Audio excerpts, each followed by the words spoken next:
apart. But then I shall know, even as also I am known. Okay? In other words, you know God in the same way that you know yourself. How? Through consciousness. Through the inner realms of consciousness. It's a violent reaction of your temper. You said, this is hell. I mean, you've all said that at one time or other, and you're absolutely right. It's what it was. But here's the scenario in a way that Shakyamuni would teach it. You lose your job. Okay? The first thing that happens when you lose your job is you become very angry. Is you're going all over the place and you cannot find a job. No matter how hard you try, you cannot find a job.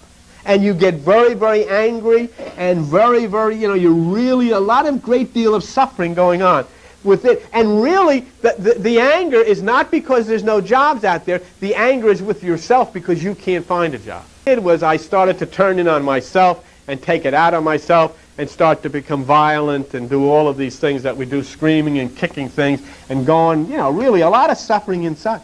But what happens to most of us then is this is where Shakyamuni Buddha says really trouble starts.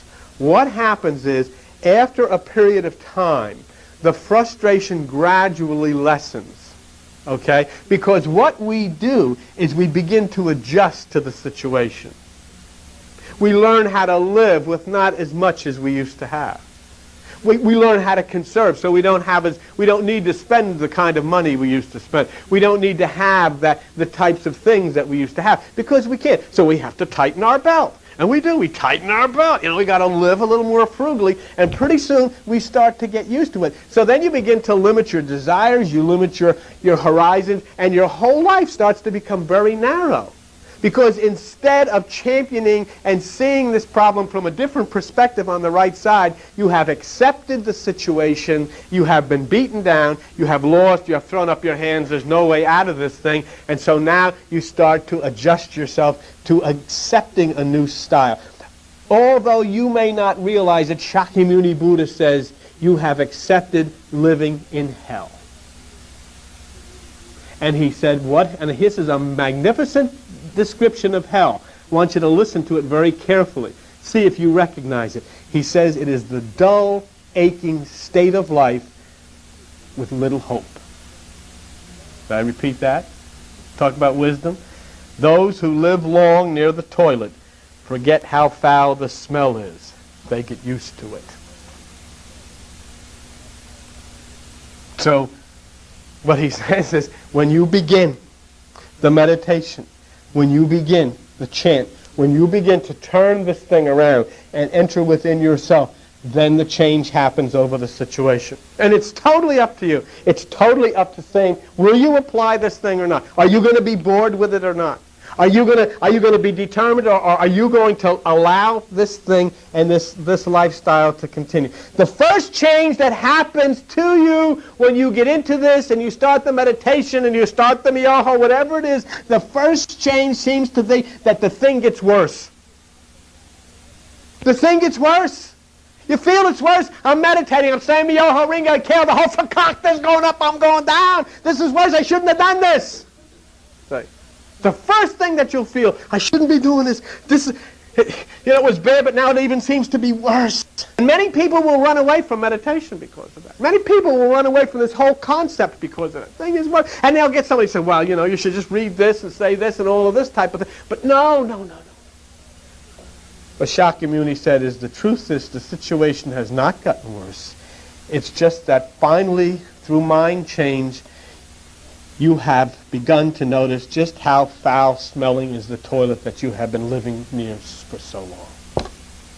For the first time, maybe in years, you begin to smell the crumb.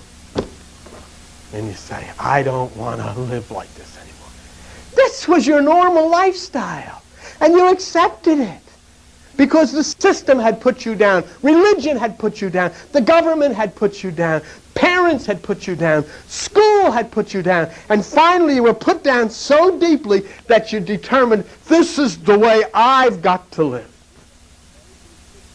And then suddenly, as you begin to understand and hear things from the right side, you realize, this is not a way for me to live. Decisions, they hurt everybody. Hurt the world, hurt the animals, hurt the ecology. And Buddha said it is extremely important that you start smelling the toilet because it stirs you out of the apathetic attitude that this is where you are and this is what you've got to be. You don't. You don't have to live in poverty. You don't have to live from hand to mouth every day. You don't. And when you resurrect and get into this thing, and get into the right hemisphere, and start shaking your fist and raising the power of God and let it flow through you, the money will come back to the poor people. The freedom will come back to the poor people. The food will come back to the poor people. But as long as you're going to sit there and say, they got me, then they got you. As long as you're going to follow the mob into a church and sit down and sing Amazing Grace while you're dying inside, they got you. So you'll either fight this enlightenment that's coming to you, and you'll go back and jump in the toilet again, or perhaps hope will flare from within you. You know, there's a lot of people, and once you come into this meditation, you know there's a lot of people that'll go into that bathroom, the spiritual bathroom, and try to jump back in the toilet. And when you're trying to get in the toilet, there's a great arm within you pulling you back and saying, don't go back to that. Don't go back to that.